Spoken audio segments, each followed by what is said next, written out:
नमस्कार।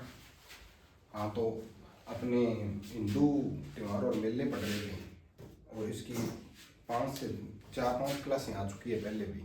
और मैंने आपको हिंदुओं के त्यौहार कंप्लीट करवा दिए हैं और आपने उनको याद कर लिए क्या? पहले तो ये बताओ आप, क्योंकि जब तक अपने याद नहीं हुए तब तक अपने आगे बढ़ने का कोई मतलब नहीं है।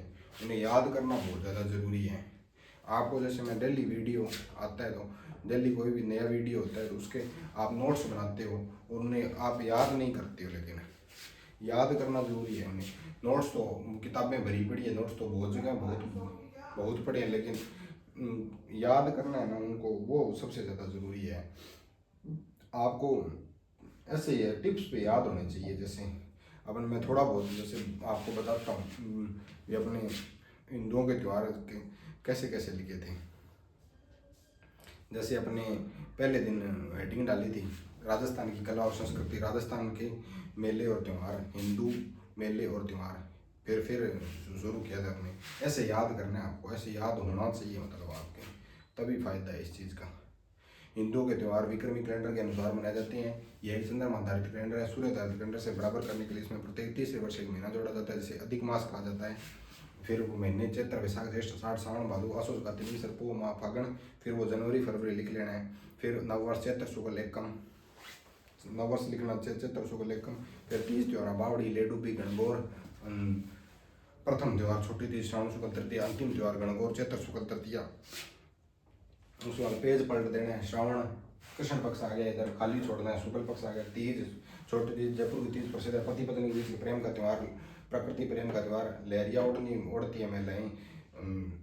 और सिंजारा नवी बात साल से भेजने वाले उपहार। पूर्णिमा को आ जाएगा नारियल पूर्णिमा, रक्षाबंधन, श्रवण कुमार की पूजा की जाती है। फिर भाद्रपद तृतीया, कृष्ण पक्ष की तृतीया, बड़ी तीज, बूढ़ी तीज, गदली तीज, सातों तीज, बूंदी की बड़ी तीज प्रसिद्ध है। षष्ठी या छठ, ऊप छठ, बलराम जयंती पूजा हड़की। अष्टमी को कृष्ण जन्माष्टमी आ जाएगी। और नवमी को गुग्गा नवमी, मेड़े ददरेवा और गोगा मेड़ी। और द्वादशी को बारस या बच बारस पूज्य बछड़े की पूजा की जाती है। चाकू का प्रयोग नहीं किया जाता। अमावस्या को सती अमावस्या, रानी सती मेला झुंझुनू।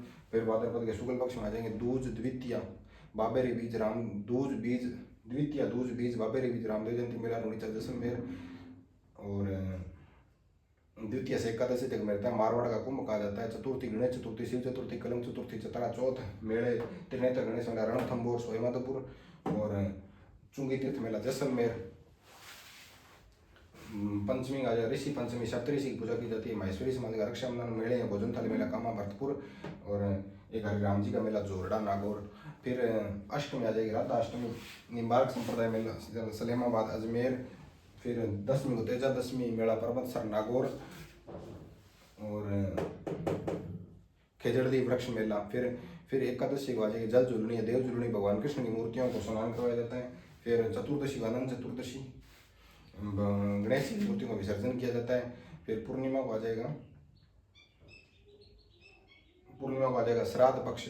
फिर आश्विन श्राद्ध प्रारंभ हो जाएंगे पूर्णिमा को। फिर आश्विन कृष्ण पक्ष में श्राद्ध पक्ष, सांझी की पूजा की जाती है। नादौरा में केले की सांझी मनाई जाती है। मसेंद्र नाथ मंदिर सांझी का मंदिर कहलाता है। उदयपुर में थम्बुड़ा व्रत सांझी श्राद्ध के अंतिम दिन थम्बुड़ा व्रत किया जाता है। फिर शुक्ल पक्ष में आ जाओ आश्विन के एकम, शरद नवरात्र प्रारंभ। और अष्टमी को दुर्गाष्टमी है होमाष्टमी, नवमी को अष्टमी को दुर्गाष्टमी होमाष्टमी, दसवीं को विजयदशमी प्रसिद्ध दशहरा कोटा, हथियारों की पूजा की जाती है। और खेजड़ी की पूजा की जाती है। लील डांस के दर्शन शुभ माने जाते हैं। कन्हैयालाल सेठी गीता लील डांस। आश्विन कंप्लीट। उसके बाद कार्तिक चतुर्थी, करवा चौथ, अष्टमी वही अष्टमी में संतान की लंबी उम्र के लिए कामना करती है। त्रयोदशी धन्वंतरी जयंती या धनतेरस। चतुर्दशी रूप चतुर्दशी, दीपावली अमावस्या को दीपावली, भगवान महावीर का स्वामी दयानंद सरस्वती का निर्वाण दिवस। फिर शुक्ल पक्ष में आ जाओ आप। शुक्ल पक्ष में कार्तिक के शुक्ल पक्ष में आप ऐसे मतलब ये इस तरीके से आपको याद होने चाहिए, जैसे मैं बोल रहा हूँ ना इस तरीके से। कार्तिक के शुक्ल पक्ष में आप आ जाओ।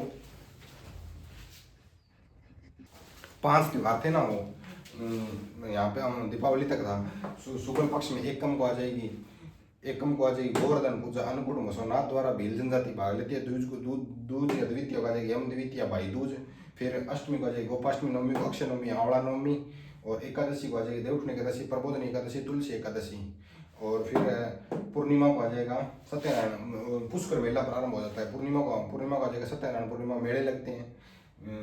मेले पुष्कर, चंद्रभागा झालरापाटन, पुष्कर अजमेर और कोलायत बीकानेर, और एक मेला और था चंद्रभागा पुष्कर चंद्रभागा कोलायत, और एक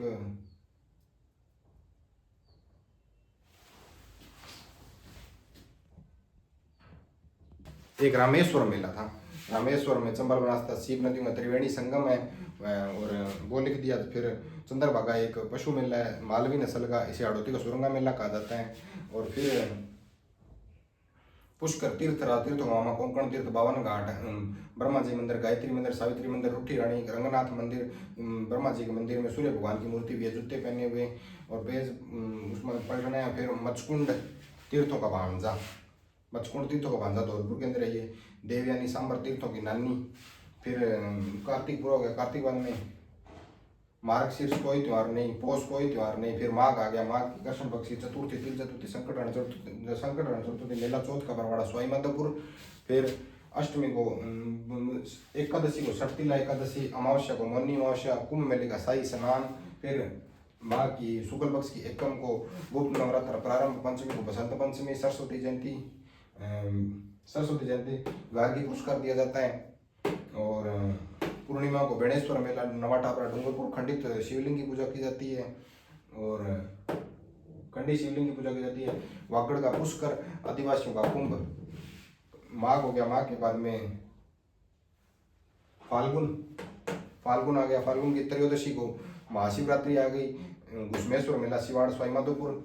और फिर त्रयोदशी है, फिर शुक्ल पक्ष में आ जाते हैं द्वितीया, फुलेरा दूज, पूर्णिमा होली, कोड़ामार होली, विनाय अजमेर, पत्थरमार होली बाड़मेर, लठमार होली महावीर जी करौली, जन्ममरण पूर्णिमा त्योहार जयपुर, सांगोद नहान सांगोद कोटा, और बादशाह टोडरमल की सवारी ब्यावर अजमेर, और एक और था शायद इल्लो जी की बारात बाड़मेर। ये फाल्गुन होगा, फाल्गुन में चैत्र आ गया, चैत्र में कृष्ण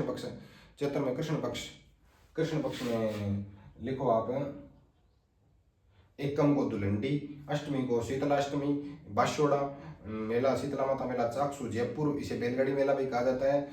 एकादशी जोहर मेला चित्तौड़गढ़।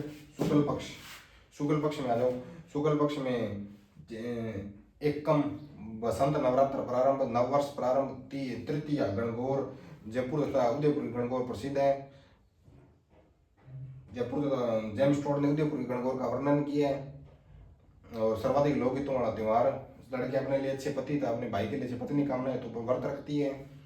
और फिर पंचमी को नाथद्वारा में गुलाबी गणगौर या चुनड़ी गणगौर मनाई जाती है। चतुर्थी को केवल जैसलमेर में केवल गवर की सवारी निकाली जाती है। फिर अष्टमी आ जाएगा अशोकाष्टमी, नवमी आ जाएगा रामनवमी, और फिर आ जाएगा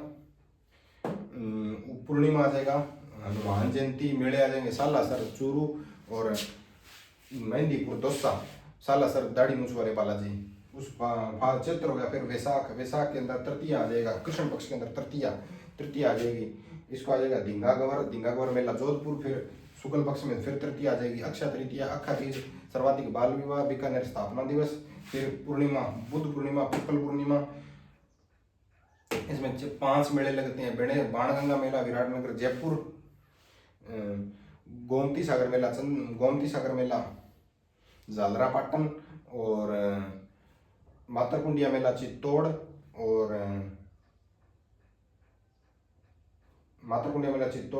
माउंट आबू नक्की झील मेला माउंट आबू, और एक और है शायद, एक और कौन सा रह गया 5वां, एक तो गोमती सागर हो गया, एक हो गया गोतमेश्वर मेला अरनौद प्रतापगढ़। अब आ जाएगा मातुकुंडिया रास्तंगारी द्वारका आ जाता है। और गोमती सागर मेला एक पशु मेला है,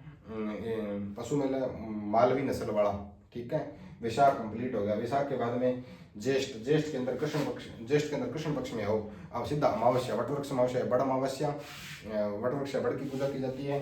फिर ज्येष्ठ के शुक्ल पक्ष में आओ, ज्येष्ठ के शुक्ल पक्ष में इसमें आ जाएगा दशमी, गंगा दशमी, मेला कामा भरतपुर। फिर एकादशी को निर्जला एकादशी, उदयपुर में पतंग उड़ाई जाती है। फिर आषाढ़ को जो कृष्ण पक्ष काली है, कोई त्योहार नहीं। शुक्ल पक्ष एकम गुप्त नवरात्र प्रारंभ, नवमी को बदड़िया नवमी, और फिर एकादशी को देव सैनी एकादशी, फिर पूर्णिमा को गुरु पूर्णिमा या व्यास पूर्णिमा। इस तरह से याद होने चाहिए आपको। अब देखो अपने को कितनी मिनट लगी है, मेरे हिसाब से हद मार के 4 या 5 मिनट में मैंने सारा बोल दिया होगा। और ये 5-6 वीडियो का मैटर है, वीडियो बना दिए अपने, लगभग 2 घंटे का मैटर 5 या 6 4-5 मिनट में याद हो गया। इस तरीके से याद होना चाहिए आपको, ठीक है, तभी पढ़ने का मजा है।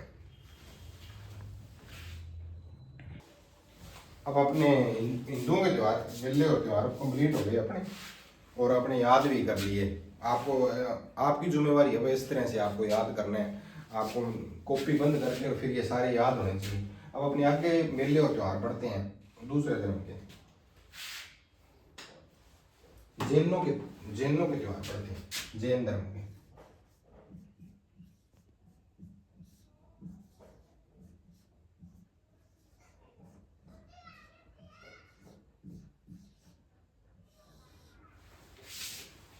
जैन धर्म, जैन आगे अपने जैसे पढ़ेंगे, जैन, सिख, बौद्ध, जैन, सिख, बौद्ध धर्म, इनके त्यौहार पढ़ेंगे। तो इनमें बहुत कम त्यौहार हैं, इन धर्मों के बहुत कम त्यौहार है। क्यों? कारण है इनका भी, ये ना इनमें मूर्ति पूजा नहीं होती है, पहली बात तो ये है। और मूर्ति पूजा नहीं है तो एक ही भगवान होता है, तो इनके त्यौहार भी कम होते हैं। अपने तो बहुत ज्यादा भगवान है, अपने 33 करोड़ देवी देवता माने जाते हैं, तो उनके त्यौहार ही मेले बहुत जाता है। ये तो मैंने मुख्य लिखवाए हैं, तब इतने दिन लग गए, वरना पता नहीं कितने तो रह ही गए। और मेले और त्यौहार वो तो आते ही हैं, ये तो मुख्य लिखवाए हैं मैंने। तो अब अपने जैनों के त्यौहार पढ़ेंगे, ठीक है। जैनों के तीर्थंकर हुए थे, जैनों के भगवान हुए थे,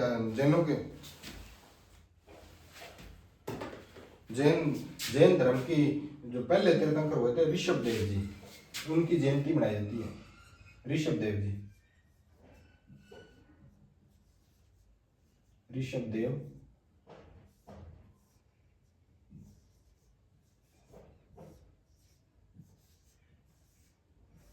जयंती, ये है जी चैत्र कृष्ण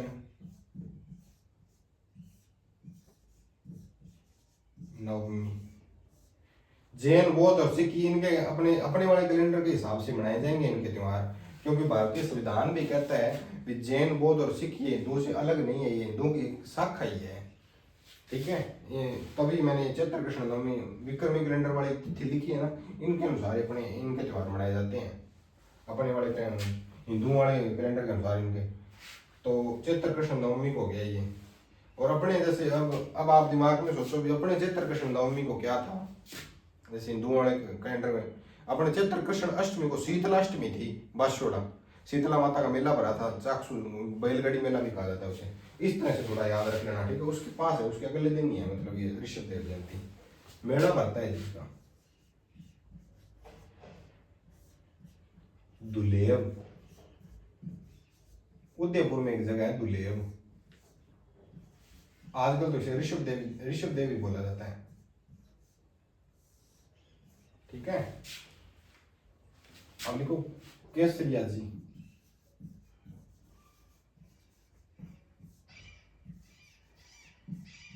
या काला जी। ऋषभ देव जी की मूर्ति है जी यहाँ पे, काले पत्थर की, और इसलिए काला जी बोला जाता है। और केसर चढ़ाई जाती है, इसलिए केसरिया जी बोला जाता है। भील जाति रहती है, आपको पता है उदयपुर में बहुत ज्यादा, तो भील जाति के लोग हैं, इनको केसरिया जी या काला जी बोलते हैं, ऋषभ देव जी को, और उनकी केसरिया जी काला जी के रूप में पूजा करते हैं। यहाँ पर ऋषभ देव जी को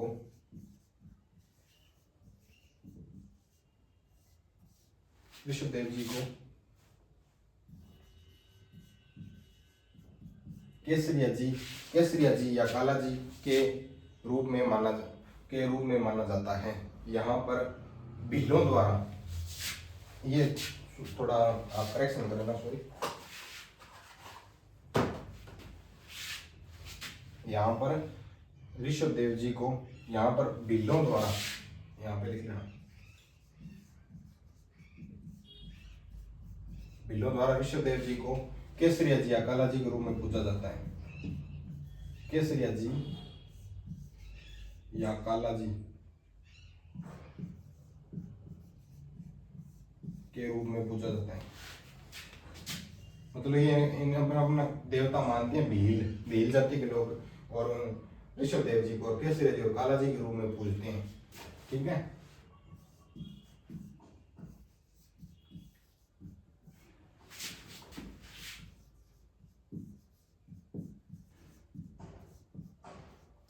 और ये भील तो अपना अधिकार मानते हैं मूर्ति को, और कहते हैं भी ये मंदिर हमारे भीलों का ही है। क्योंकि कारण है, पहले तो यहाँ पे बहुत लोग कम जाते थे, पता ही नहीं था कुछ, थोड़ा बहुत लोग। अब जैसे जैसे पता चला भी यहाँ पे ऋषभदेव जी का मंदिर है, तो जैन जाने लगे वहाँ पे। जैन पैसे वाली कम्युनिटी होती है, आपको पता ही है, जैन बहुत पैसे वाली कम्युनिटी होती है, तो वहाँ पे चढ़ावा वगैरह बहुत ज़्यादा आता है। तो एक बार तो क्या हुआ था, भीलों ने मंदिर पे दावा ही बोल दिया था, और कहने लगे ये हमारा मंदिर है, और हम ही इनकी, ये हमारे केसरिया जी का या काला जी का मंदिर है, और ये हम ही इनकी पूजा करते हैं। तो फिर उन्हें उनका निपटारा करवाया गया। फिर उनमें पता नहीं कोई उनके चंदे को आधा आधा पता नहीं कैसे किया था, लेकिन इस तरह से हुआ था ये। ठीक है, केसरिया जी और काला जी। अब जैन धर्म में दूसरे तीर्थंकर हुए थे, 24वें तीर्थंकर हुए थे भगवान महावीर हुए थे। उनकी जयंती है महावीर जयंती।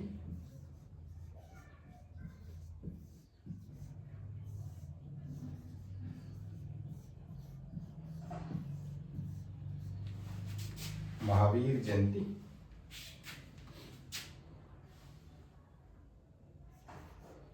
चैत्र शुक्ल त्रयोदशी। अपने चैत्र शुक्ल त्रयोदशी को क्या होता है, चैत्र शुक्ल पूर्णिमा को अपने हनुमान जयंती नहीं मनाते क्या? हनुमान जी को वैसे भी महावीर जी बोलते हैं, महावीर हनुमान जी का नाम है। तो अपने वाले हिंदू धर्म वाले महावीर जी की जयंती तो पूर्णिमा को आती है, उनकी 2 दिन पहले आ जाती है महावीर जयंती। ठीक है, महावीर जयंती लेना। उसके बाद में आप एक अगला त्योहार देखो। अब ना क्या है, अब अगले त्योहार में लिखाऊंगा ना जितने भी, तो वो जैनों के सारे त्योहार आएंगे भाद्रपद महीने में, और आएंगे शुक्ल पक्ष में। आप बता देना, फिर आप ही बताना फिर कैसे, कौन सी तीज, कौन से दिन मनाया जाएगा ये त्योहार। एक चीज याद रखना, जितने भी त्योहार आएंगे वो भाद्रपद में आएंगे और शुक्ल पक्ष में आएंगे।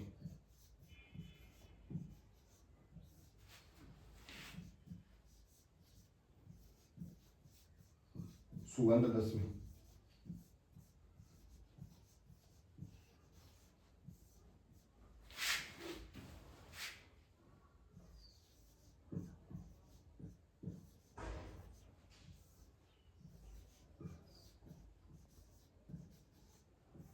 आप बताओ ये रोट तीज है, ये कब मनाया जाएगा? भाद्रपद शुक्ल तृतीया को मनाया जाएगा। ठीक है,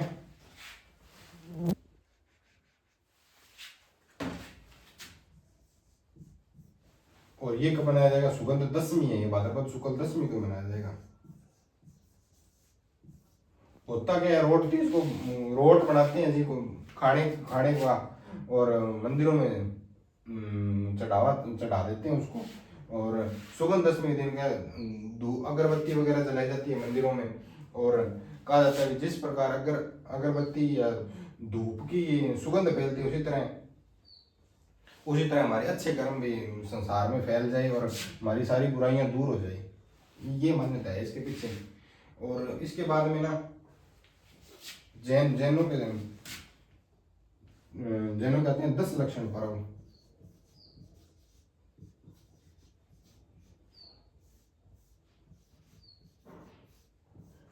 10 दिन के व्रत हैं जी, सीधी सी बात ये है, 10 दिन तक व्रत रखते हैं जैन। और ये 10 लक्षण 3 महीनों में आते हैं, एक तो चैत्र, एक भाद्रपद और एक माघ। ये 3 महीनों के 10-10 दिन, 3 महीनों के 10-10 दिन है, मतलब 30 दिन जैन भूखे रहते हैं। और वो 10 दिन कौन से होते हैं महीने के? शुक्ल,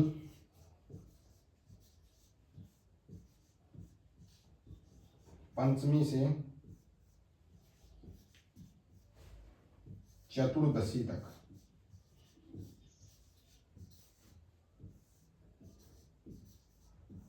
पंचमी से चतुर्दशी तक देख लो आप, 10 दिन होते हैं। कारण है भैया, जैसे अपने हिंदू धर्म में भी बहुत बड़े थे, व्रत वगैरह बहुत ज्यादा आए थे।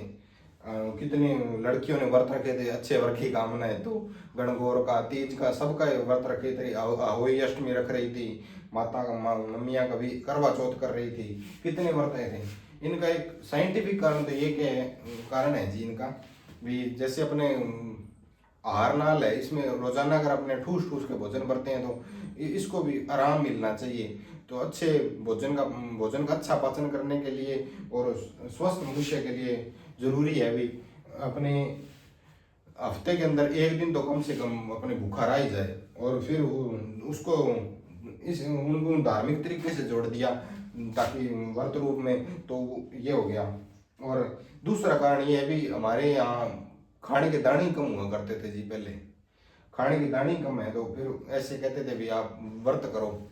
तो अपने तो प्रधानमंत्री लाल बहादुर शास्त्री जी थे ना, तो उनका तो स्टेटमेंट है, उन्होंने खुद कहा था भी हमें सप्ताह के दिन, सप्ताह में एक दिन भूखा रहना चाहिए, और वो खुद रहा करते थे, व्रत किया करते थे। और इसलिए अपने ये व्रत वाला कॉन्सेप्ट चला है जी। धार्मिक कारण तो वो है, साइंटिफिक कारण ये है भी आहार नाल को आराम मिलना चाहिए, इसीलिए व्रत वगैरह इनके हिंदू धर्म में भी अपने बहुत ज्यादा व्रत है। इसी तरह जैनों में भी ये व्रत है, इन्होंने अपने छोड़ छोड़ के आते हैं भी, इकट्ठे नहीं है, लेकिन इनमें 10-10 इकट्ठे व्रत आ गए, ठीक है। आगे मुस्लिम धर्म में पढ़ेंगे, उनमें रोजे आ जाएंगे, 30-30 दिन इकट्ठे आ जाएंगे उनमें। इस तरह से, इस तरीके से है। उतार लिया क्या आपने यहाँ पे?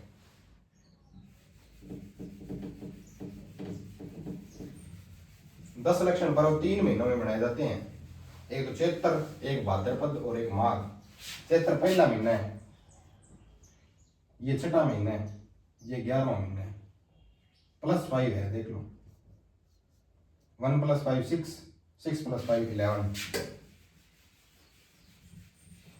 इस तरीके से तो याद रख सकते हो।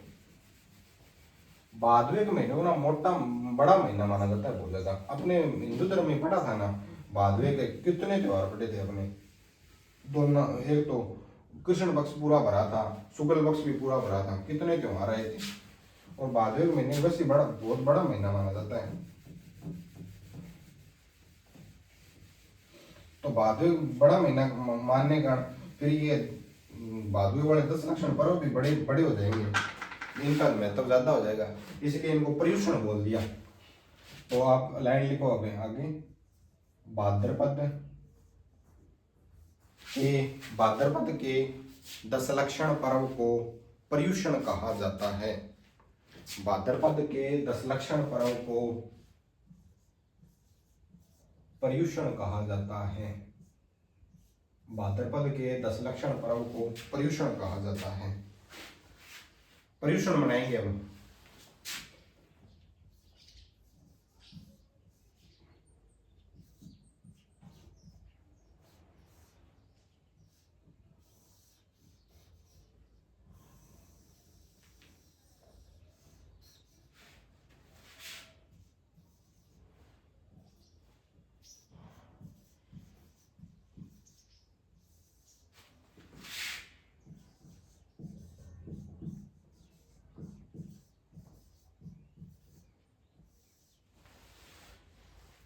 अपने पढ़ा था ना महावीर जयंती। तो जैन धर्म के 24वें तीर्थंकर भगवान महावीर थे। जब उन्होंने देखा भी जैन धर्म इतना जैन धर्म का इतना प्रचार प्रसार नहीं हो रहा है, फिर जैन धर्म बहुत धीरे धीरे आगे बढ़ रहा है, और उनसे बाद में शुरू हुआ बौद्ध धर्म बहुत ज़्यादा आगे बढ़ गया। वो तो बहुत ज़्यादा प्रचार प्रसार, बहुत लोग उनके अनुयायी हो रहे हैं। तो उन्होंने सोचा भी अपनी ऐसी क्या कमी रख रहे हैं, अपने धर्म का इतना प्रचार प्रसार नहीं हो रहे हैं। तो उन्होंने लोगों ने बताया कि आपका धर्म बहुत ज़्यादा कठोर है, मतलब देख लो कठोर कितना है भी। आपको आप वस्त्र धारण नहीं कर सकते, आप चिंटी वगैरह पैर ही नहीं रख सकते, आप कुछ मतलब बहुत ज़्यादा अहिंसावादी रख सकते हो, आप धन का संग्रह नहीं कर सकते, आप झूठ नहीं बोल सकते। और आज का जैसे कोई व्यक्ति सामान्य गृहस्थ जीवन जी रहा है तो उसे धन का संग्रह तो करना ही पड़ेगा, तभी तो वो परिवार का पालन पोषण कर पाएगा, नहीं तो इस तरीके से कैसे चलेगा। तो अपना मतलब धर्म जो जैन धर्म है ना वो व्यवहारिक नहीं है, मतलब इसीलिए अपने धर्म का प्रचार प्रसार नहीं हो रहा है। तो फिर क्या किया जाए फिर, तो उन्होंने दो शाखाएं बना दी जी। एक तो अणुव्रत, अणुव्रत वे लोग होते हैं, अणुव्रत उन्हें कहा जाएगा जो जो सामान्य गृहस्थ जीवन जीते हैं जैन धर्म में। और महाव्रत, एक महाव्रत, एक महाव्रत मतलब महाव्रत तो वही जो जैनों के जो गुरु वगैरह होते हैं ना, जैन जैन संत होते हैं, वो महाव्रत में है। वो वही नियम पालन करेंगे भी, वो वस्त्र नहीं पहनेंगे, वो वो चिंटी वगैरह चिंटी को भी नहीं मार सकते, अहिंसा का पालन करेंगे, वो धन का संग्रह नहीं करेंगे, झूठ नहीं बोलेंगे। लेकिन अणुव्रतों के लिए उन्हें थोड़ी बहुत रियायत दे दी गई नियमों में भी, थोड़ा थोड़ा धन का संग्रह भी किया जा सकता है, थोड़ा झूठ भी बोला जा सकता है। इसीलिए अणुव्रतों ये दो भाग मतलब विभाजन कर दिया धर्म के अंदर। फिर आगे जाके ये धर्म भी दो भागों में बट गया था, दिगंबर और श्वेतांबर। दिगंबर इसलिए अपने पर्यूषण भी दोनों के अलग अलग ही पढ़ेंगे। जैन धर्म आगे दो, दिगंबर और श्वेतांबर। श्वेतांबर वे लोग होते थे जो श्वेत वस्त्र धारण करते हैं, और दिगंबर वो नग्न ही रहते हैं। जैन संत इसमें आ जाते हैं, महाभारत की तरह मान लो इसको, और इसको अनुवर्त की तरह मान लो। दिगंबर अपना पर्यूषण कब बनाएंगे? दिगंबरों ने बोला भी हम तो पुराने वाले ही हैं जी, साधु संत ही हैं, हम तो जो आप मनाते हैं वो उसी से हिसाब से बनाएंगे। अपने लिखा था ना 3 महीने, और उसका भाद्रपद शुक्ल पंचमी से चतुर्दशी तक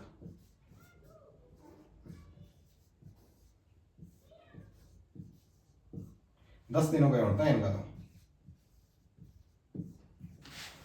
श्वेतांबर बोले हम तो इन्हें ये नए बने थे, तो इन्होंने बोला हम तो जो जब ये शुरू कर रहे हैं ना तब तो हम खत्म ही कर देंगे हमारा पर्यूषण। भाद्रपद शुक्ल उससे 1 दिन पहले ही खत्म कर देंगे। भाद्रपद जब ये शुरू करें ना, भाद्रपद शुक्ल पंचमी से शुरू कर रहे हैं दिगंबर, तो हम भाद्रपद शुक्ल चतुर्थी को खत्म कर देंगे, चतुर्थी तक। और फिर आप शुरू कब करोगे? तो इनका जो होता है वो 8 दिन का होता है।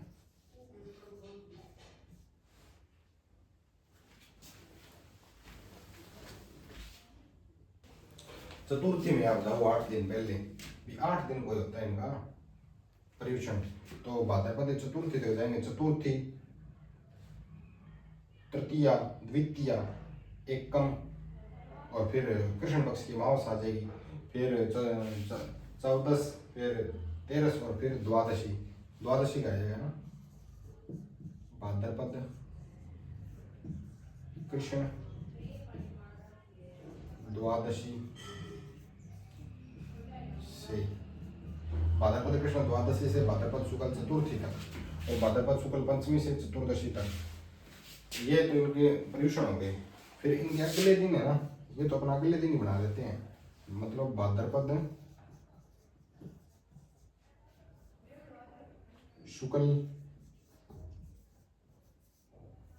पंचमी, इसके अगले दिन ये बनाते हैं संवत्सरी पर्व।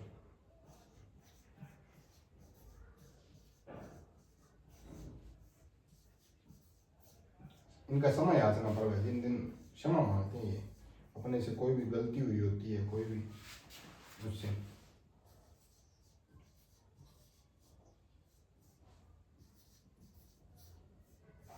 ये क्षमा याचना कब करते हैं? ये बोलते हैं एक दिन रुक के करेंगे अपने तो। चतुर्दशी है, चतुर्दशी बाद में आ जाएगी अमावस्या, अमावस्या के बाद में आश्विन महीना लग जाएगा। तो ये कहते हैं अपने तो आश्विन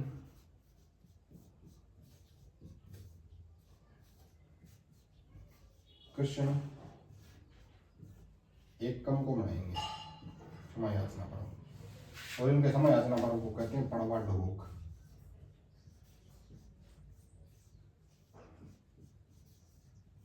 ये इनका क्षमा याचना पर्व है।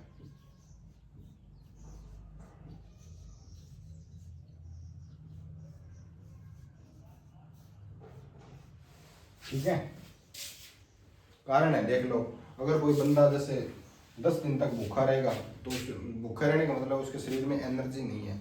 एनर्जी नहीं है तो वो कोई भी काम नहीं करेगा। काम नहीं करेगा तो वो घर में अकेला रहेगा और अपनी गलतियों और सोचेगा अपने बारे में, अपनी गलतियों के बारे में भी, मुझसे क्या क्या गलतियां हुई हैं। तो उसे बाद में जैसे अकेला रहेगा तो घर में विचार विमर्श करेगा, और खुद के साथ विचार विमर्श करेगा तो उसे लगेगा कि भी अपने यार उस दिन वो गलत कर दिया था काम, उस बंदे को इसने जानबूझ कर अपने ऐसे ठोक दिया। फिर उसे अपनी गलतियों का एहसास होगा, और जब व्यक्ति को गलतियों का एहसास होता है ना तो फिर वो क्षमा मांगना चाहता है। तो फिर इस दिन क्षमा याचना पर्व बनाया जाता है।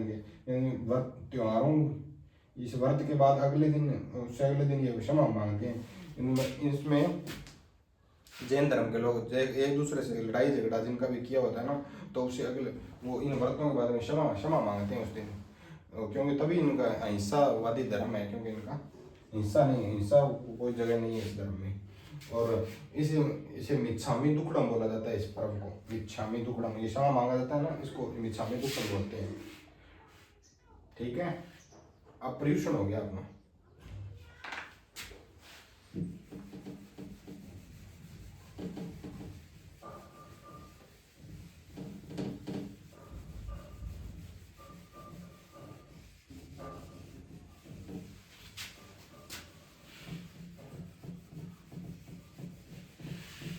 मिच्छामी दुक्कड़म भी हो गया ना।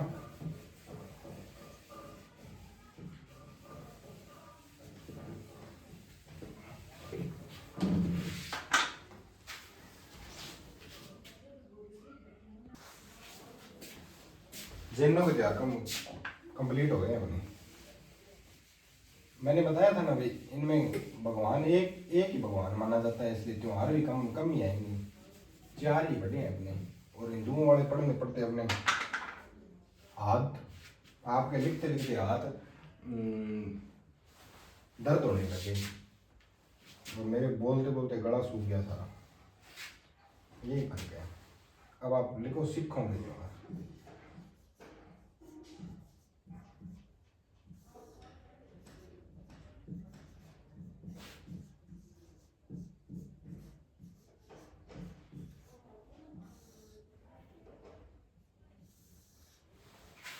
जैन धर्म की तरह यही धर्म बाद में शुरू हुआ। इसमें भी भगवान एक ही भगवान माना जाता है। एक को ओंकार, मतलब खुदा एक ही है, भगवान एक ही है। एक को ओंकार, एक ही है ओंकार सिखों में भी। और इनका पहला त्योहार देख लेते हैं। इनमें भी भगवान के दूत आते हैं समय समय पर। जैसे गुरु नानक देव जी आए थे, पहले गुरु हो गए, फिर बाद में 10वें गुरु आए थे गुरु गोविंद सिंह जी। और उन्होंने बाद में उन्होंने बोला भाई गुरु ग्रंथ साहिब वो अब से आगे से गुरु ग्रंथ साहिब जी को ही माना जाएगा अपना गुरु। और इनमें जो आप बातें लिखी है ना, उन्हें फॉलो करो, आगे कोई गुरु नहीं आएंगे। तो गुरु नानक जयंती लिखते हैं पहले।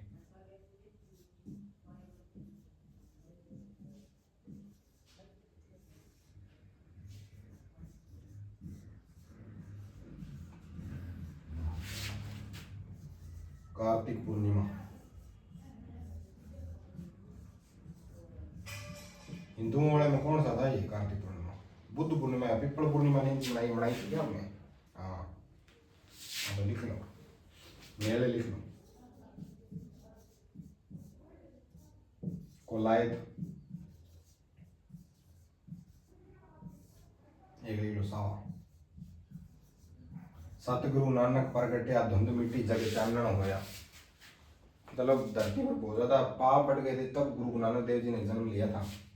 और ये धर्म जैसे सिख धर्म, ये बौद्ध धर्म, जैन धर्म, ये गुरुओं से जैसे अच्छे गुरु हो गए, व्यक्ति आ गए, जैसे गुरु नानक जी आ गए, गुरु की जिन्होंने सीख मान ली वो सिख कहलाए। हिंदू धर्म के लोग होते थे, हिंदू धर्म में जैसे कोई घर में जैसे 4 आदमी हैं, देखो आजकल तो जैसे बाबे बदनाम हो गए बहुत ज़्यादा, जो इनके भी जैसे सभी लोग थोड़ी मानते हैं इनको, अपने होते हैं ना, जैसे ये राधा स्वामी है, ये जैसे राम रहीम वाला ये धर्म है, इसमें इनके अनुयायी हैं, तो इनके अनुयायी फिर जैसे इन्हें बहुत ज़्यादा बड़ी हो जाए तो फिर इनका अलग ही धर्म ही हो जाता है। इस तरह से ये धर्म अपने हिंदू धर्म से अलग हुए थे, सिख, जैन, बौद्ध, ठीक है। और गुरु नानक देव जी एक जैसे इन धर्मों के एक अच्छे कोई साधु महात्मा होते थे, वो अच्छी अच्छी बातें बताते थे, नॉर्मल अच्छी बातें, जैसे चोरी नहीं करनी चाहिए, झूठ नहीं बोलना चाहिए, सत्य का पालन करना चाहिए, अहिंसा का पालन करना चाहिए, ये नॉर्मल बातें हुई करती थी। इनको मानने वाले लोग इनके शिष्य, इनके अनुयायी बन जाते थे, फिर ये ज़्यादा जैसे लोग हो जाते तो फिर एक अलग धर्म ही बन जाता था, संप्रदाय बन जाता था। जैसे संप्रदाय होता है ना, किसी भी गुरु का संप्रदाय, गुरु की सीख को जो मानेंगे वो सिख कहलाए, यही बात है। गुरु नानक देव जी ने कहते हैं पूरी दुनिया की यात्रा की थी, तब उस यात्रा के दौरान अपने यहाँ राजस्थान में कोलायत और सावा नाम जगह में रुके थे, तब इनके 2 यहाँ पे गुरुद्वारे बने हुए हैं, यहाँ पे मेले लगते हैं कार्तिक पूर्णिमा को, ठीक है। दूसरा आ गया गुरु गोविंद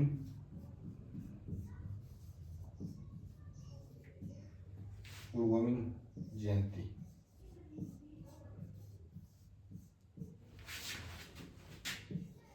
पोष शुक्ल सप्तमी। अपने हिंदुओं वाले में पोष में कोई त्योहार नहीं मनाया था ना आपने, पोष खाली छोड़ा था, कोई त्योहार नहीं पोष में ना। क्यों? सर्दी थी, आपको पता ही, मैंने कारण ही बताया था कि बहुत ज़्यादा सर्दी होती है, इसीलिए त्योहार कोई त्योहार नहीं मनाया था। लेकिन अब तो एक गुरु जी का एक जन्मदिन ही आ गया, तो इसलिए पोष शुक्ल सप्तमी को मनाया जाता है अपने गुरु गोविंद सिंह जयंती, ठीक है। और गुरु गोविंद सिंह जी का जन्म लिख लो आप, गुरु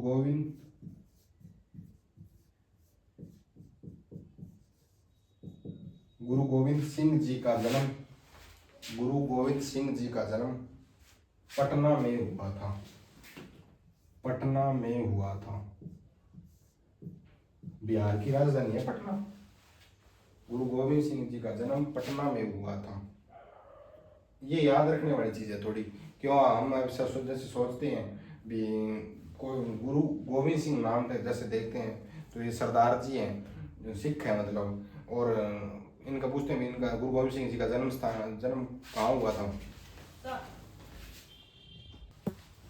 जैसे पूछ ही ले आपको, जैसे प्रश्न आ जाए गुरु गोविंद सिंह जी का जन्म कहाँ हुआ था, ऑप्शन है लुधियाना, अमृतसर, जालंधर, पटना। तो अपने अमृतसर, इनमें पटना को पहले कट करेंगे, क्योंकि पटना पड़ा है कहीं बिहार में। ये गुरु गोविंद सिंह है मतलब सरदार सिख हैं, तो इनका जन्म अपने सोचेंगे पंजाब में कहीं हुआ है, लेकिन इनका जन्म पटना में था। क्यों? कारण इसका ये है भी, इनके 9वें गुरु थे अपने श्री तेग बहादुर जी, तब ये कोई यात्रा पे थे, पटना में थे उस टाइम, इनकी माता जी उनके साथ थे, गुरु गोविंद सिंह जी उनके साथ थे, तब उनका वहाँ पे जन्म हुआ था, इसलिए उनका जन्म पटना में हुआ है। पटना में बहुत बड़ा गुरुद्वारा है गुरु गोविंद सिंह जी का।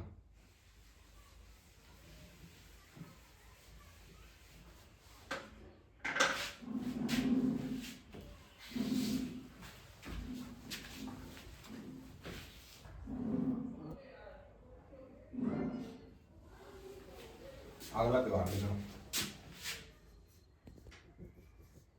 लोहड़ी, 13 जनवरी। चौथा लिखो बैसाखी।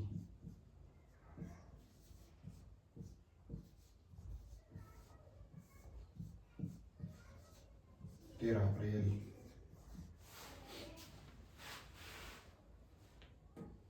लोहड़ी लिखो 13 जनवरी। लोहड़ी इस त्योहार को अपने अलग अलग भारत में अलग अलग जगहों पर अलग अलग नाम से पुकारते हैं। जैसे पंजाब वगैरह में यहाँ पे लोहड़ी कह देते हैं, कुछ मकर संक्रांति कहते हैं, साउथ इंडिया में ओणम बोला जाता है। बात इतनी सी है भी यहाँ 13 जनवरी को है ना, इस यहाँ पर सूर्य होता है ना, ये जैसे पृथ्वी है, ये भूमध्य रेखा है, ये मकर रेखा है और ये कर्क रेखा है। 13 जनवरी को ना सर्दियाँ हो रही होती है अपने। 13 जनवरी को क्या होगा, ये सूर्य देव है ना, यहाँ मकर रेखा से वापिस कर्क रेखा की ओर आते हैं। मकर रेखा से वापिस कर्क रेखा की ओर अपना रुख करते हैं, मतलब यहाँ से शुरू होते हैं। सूर्य मकर रेखा के ऊपर ही होते हैं और वापिस फिर जैसे सूर्य कर्क रेखा उसको मध्य रेखा से वापिस जैसे मकर रेखा पे आते हैं, फिर मकर रेखा को टच करके फिर वापिस कर्क रेखा और फिर मध्य रेखा पर भूमध्य रेखा से फिर कर्क रेखा पे सूर्य का पूरा रोटेशन कर्क रेखा और मकर रेखा के बीच में चलता रहता है पूरे साल। ठीक है, अगर कर्क रेखा की तरफ आए हुए हैं तब तो अपने यहाँ भारत में गर्मियाँ बढ़ रही होती है, और अगर मकर रेखा की तरफ गए हुए हैं तो अपनी सर्दियाँ बढ़ रही होती है। तो अपने पहले लोग कितने ज़्यादा समझदार थे, उनको ये तक पता था भी 13 जनवरी के आसपास सूर्य देवता अपनी तरफ आ रहे हैं तो इसे सेलिब्रेट किया जाए। तो उन्होंने ये लोहड़ी त्यौहार बनाया और साउथ इंडिया वालों ने ओणम बोल दिया इसको, और कई जगह मकर संक्रांति भी बोला जाता है। तो इसलिए ये त्यौहार मनाया जाता है। लोहड़ी का सही मीनिंग ये है क्योंकि सूर्य देवता इस तरफ इस दिन को अपनी ओर आते हैं, अपनी ओर रुख करते हैं आने का। ठीक है, और फिर आ जाएगा बैसाखी 13 अप्रैल को। बैसाखी का त्यौहार फसलें पककर तैयार हो जाती है किसानों की बैसाखी के टाइम, और निकाला जाता है, फसलों को निकाला जाता है, इसलिए किसान को अपनी खुशियाँ व्यक्त करने के लिए बैसाखी का त्यौहार मनाते हैं।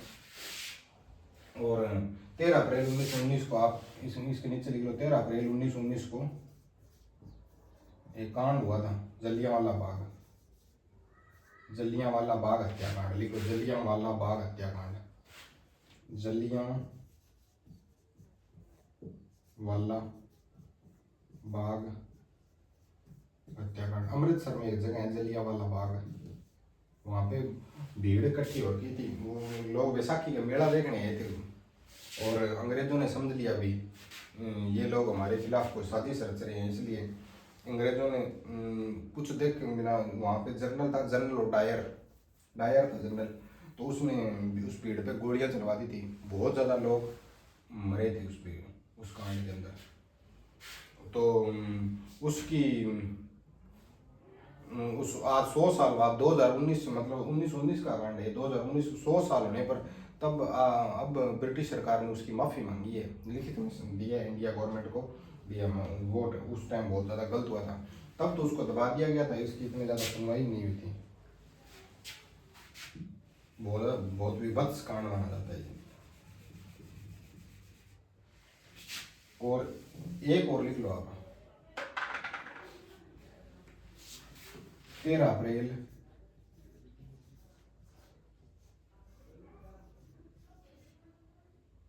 1699 ईस्वी को गुरु गोविंद सिंह जी ने 13 अप्रैल 1699 ईस्वी को गुरु गोविंद सिंह जी ने खालसा पंथ की स्थापना 13 अप्रैल 1699 ईस्वी को गुरु गोविंद सिंह जी ने आनंदपुर साहिब, हिमाचल में कोई जगह पड़ती है शायद, गुरुद्वारा बना हुआ है बहुत बड़ा। 13 अप्रैल 1699 ईस्वी को गुरु गोविंद सिंह जी ने आनंदपुर साहिब में खालसा पंथ की स्थापना की थी।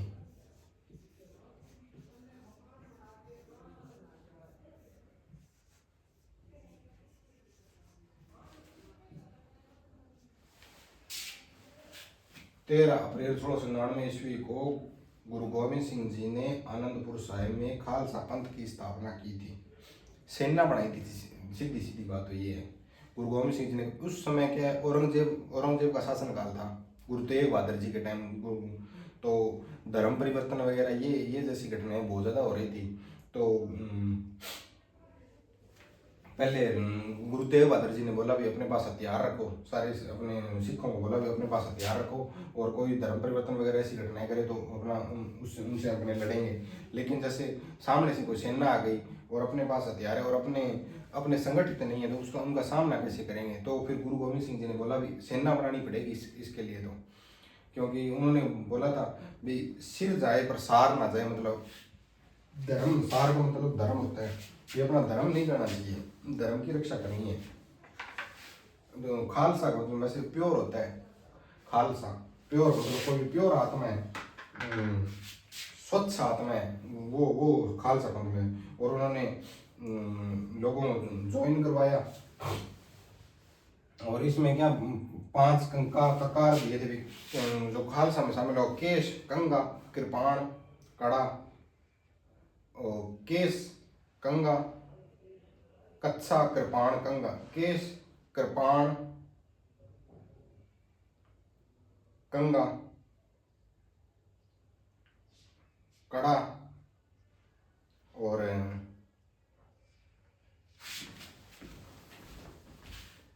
केश, कृपाण, कड़ा, कंगा, कच्छा, ये 5 ककार धारण करने होंगे और आप खालसा में शामिल हो सकते हो।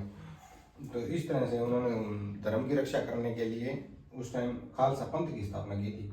तो लोगों ने धर्म की रक्षा करने के लिए इस खालसा पंथ में शामिल हुए थे। ठीक है, उसके बाद में अपने सिखों के द्वारा कंप्लीट हो गई। इतनी है जी बस। इसके बाद में सिंधियों के द्वारा पढ़ेंगे, तो जल्दी करते हैं। सिंधियों के द्वारा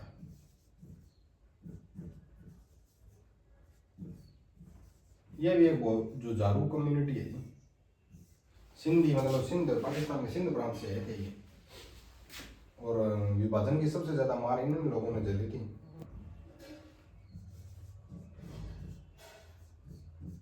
वहाँ पे बहुत बड़ा इनका व्यापार जमा हुआ था। कराची में सिंध की राजनीति थी कराची में बहुत बड़े धनाढ़ परिवार के सेठ थे, बहुत ज़्यादा पैसा था इनके पास। लेकिन जब भारत पाकिस्तान का विभाजन हुआ तो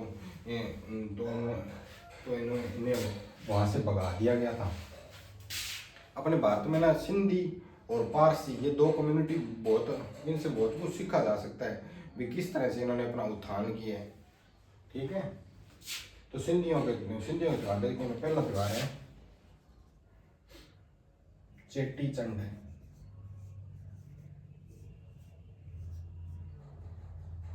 चेटी मतलब चेत, चंड चेत का पहला चांद। चेत का पहला चांद कब होता है?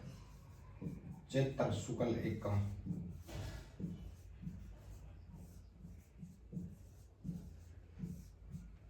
झूलेलाल जयंती इनके भगवान थे, देवता थे इनके सिंधियों में। झूलेलाल जयंती उनकी जयंती है झूलेलाल जी की। अगली लाइन को झूलेलाल जी को भगवान वरुण का अवतार माना जाता है। झूलेलाल जी को भगवान वरुण का अवतार माना जाता है। झूलेलाल जी को भगवान वरुण का अवतार माना जाता है।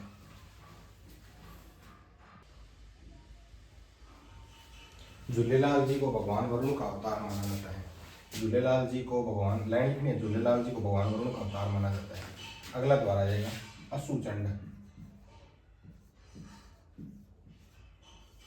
चैत्र शुक्ल एकम हिंदुओं का 9 वर्ष है, ये छुट्टी होती है चेटी चंड की। अपने सोचते हैं हिंदुओं के 9 वर्ष की छुट्टी है, लेकिन ये छुट्टी चेटी चंड की है, सिंधियों का त्योहार है। यहाँ पे झूलेलाल जी को भगवान वरुण का अवतार। भगवान वरुण के है, वरुण समुद्र के देवता हैं, क्योंकि ये सिंध, मैंने बोला था सिंध के इलाके से आए थे। तो सिंध के अपने लगता है अरब सागर, और वहाँ पे पानी है। तो अपने जो भगवान देवता वगैरह होते हैं ना, वो वहाँ की भौगोलिक स्थितियों के अनुसार अपने भगवान मनाते हैं अपने। जैसे कोई समुद्र के पास रह रहा है तो उसके देवता समुद्र के देवता होंगे। अगर कोई रेगिस्तान में रह रहा है तो वो सांप रक्षक देवता जैसे गोगा जी, रामदेव जी, इनको मानेगा। क्योंकि रेगिस्तान में सांप वगैरह इनसे इन ये ज़्यादा पाए जाते हैं, इनको इनसे रक्षा करने वाले ये देवता हैं। और सिंधी तभी मनाते हैं। असुरन वाला लिख लो, आश्विन शुक्ल एकम। असु मतलब आश्विन चंड, आश्विन का पहला चांद, आश्विन शुक्ल एकम। झूलेलाल जी का निर्वाण दिवस है। झूलेलाल जी का इस दिन झूलेलाल जी का निर्वाण दिवस है। यह झूलेलाल जी का निर्वाण दिवस है। यह झूलेलाल जी का निर्वाण दिवस है। चलो ठीक है, फिर आज थोड़ा टाइम ज़्यादा हो गया, अपने फिर नेक्स्ट वीडियो में पढ़ेंगे आगे। धन्यवाद।